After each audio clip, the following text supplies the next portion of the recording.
आज मैं आपको एक ऐसी बात बताऊंगा जो शायद आपने जिंदगी में ना सुनी हो। सुन लो, स्त्रियों से जुड़ी बात है। जिसको बेटियां बहुत हो गई हैं और बेटा चाहता है वो सुनेगा। आप सब सुनिएगा, सबके काम की बात। देखिए हमारा शास्त्र कितना साइंटिफिक है। ये बातें लाखों साल पहले लिख दी गई थी। साइंस जहां आज पहुंच भी नहीं पाया या कुछ कुछ पहुंच भी गया है। चलो अब मैं बताऊं, किसी महिला को बेटी ही बेटी हो रही हो और बेटा की कामना हो तो क्या करना चाहिए?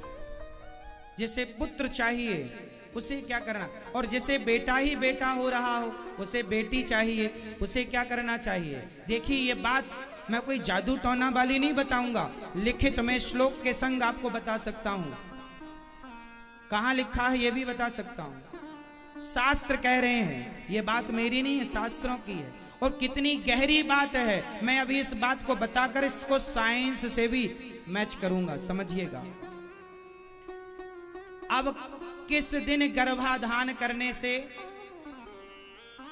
लड़की होती है और किस दिन गर्भाधान करने से लड़का होता है, हमारे शास्त्र ये सब बताते हैं। सुनो, स्त्री का जब रजो दर्शन स्टार्ट होता है, जिसे कहते हैं पीरियड, जिसे कहते हैं मासिक धर्म, शास्त्र कहते हैं कि स्त्री का जो मासिक धर्म स्टार्ट होता है उस दिन से, वो पहला दिन से 4 रातें छोड़ दीजिए। 4 रातें छोड़ दीजिए। यदि 5वीं रात को यदि गर्भाधान हो गया तो बेटी होगी। 5 मतलब संख्या विषम, 5 मतलब संख्या विषम, और 6ठी रात को गर्भाधान हुआ तो बेटा होगा। सम संख्या में ये शुरू कब होगा? जिस दिन महिला का टाइम स्टार्ट हुआ है, पीरियड, उस दिन से पहली रात, दूसरी रात, तीसरी रात, चौथी रात छोड़ के 5वीं रात गर्भाधान हुआ तो बेटी। 6ठी रात हुआ बेटा, 7वीं रात हुआ बेटी, 8वीं रात हुआ बेटा, 9वीं रात हुआ बेटी, 10वीं रात हुआ बेटा, 11वीं रात हुआ बेटी, 12वीं रात हुआ बेटा, सिर्फ 12।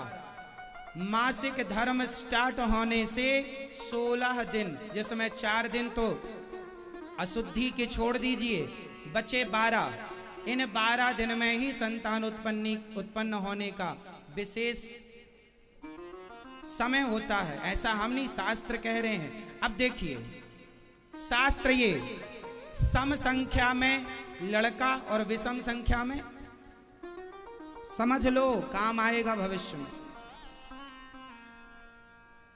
सम संख्या में गर्भाधान क्या देगा? बेटा। और विषम संख्या में गर्भाधान क्या देगा? बेटी। ये तो रही बात। अब मैं इसको साइंस से जोड़ता हूं। साइंस कितनी गहरी है समझिएगा। लड़की, स्त्रियां जब मासिक धर्म से 4 दिन बाद जब वो बाहर निकलती हैं, अर्थात जब वो उनका मासिक धर्म समाप्त होता है, उसके बाद जो पहला दिन होता, जैसे 4 दिन स्त्री शुद्ध हो गई और 5वां दिन, पहले 5वां दिन है, उस दिन उसके शरीर में वह तत्व तैयार होंगे जिससे पुरुष का संयोग होने से कन्या ही जन्म लेगी। कन्या के विषाणु तैयार होंगे और दूसरे दिन मतलब 6ठे दिन पुरुष तैयार हो जाएगा, मतलब पुरुष के विषाणु। ये फसल में भी होता है मैया, मादा पुरुष, ये सब चीजें पूरी सृष्टि इसी थ्योरी पर टिकी हुई है।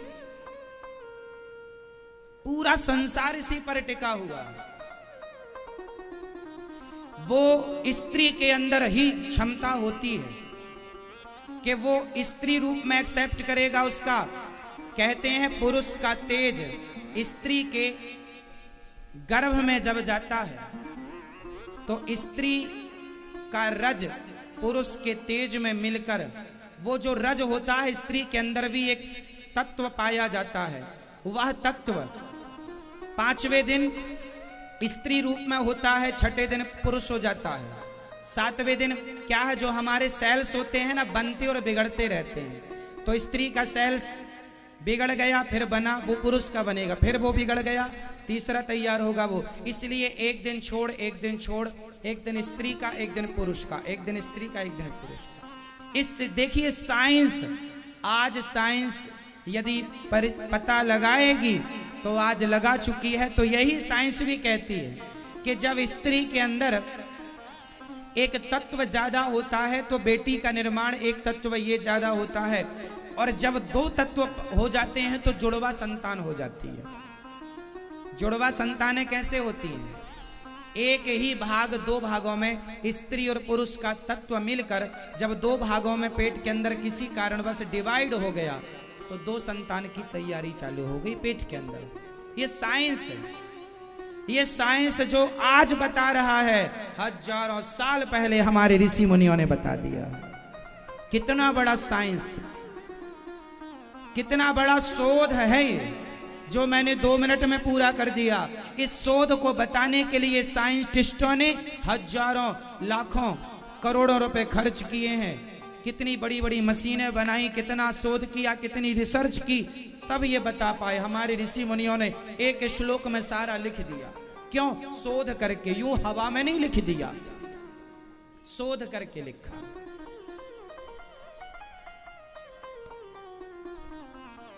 कितना गहरा है हमारा धर्म, हमारी संस्कृति। और आज आप लोग अपने बच्चों को पोयम पढ़ाते हैं, पोयम याद कराते हैं। अरे गीता के श्लोक कब याद कराओगे?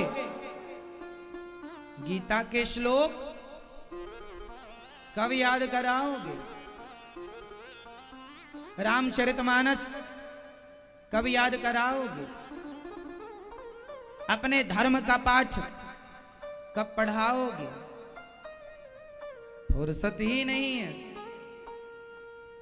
तो आज से जागरूक भारतीय बनना है, जागरूक सनातनी बनो। सोया सनातनी नहीं चाहिए, जागा हुआ सनातनी चाहिए। कैसा चाहिए? सोया हुआ हिंदू नहीं, जागा हुआ हिंदू चाहिए, जो अपने धर्म के लिए जागरूक। कैसा चाहिए?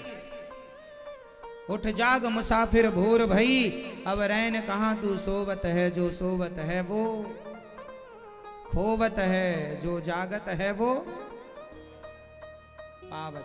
Subscribe now and press the bell icon. Never miss an update.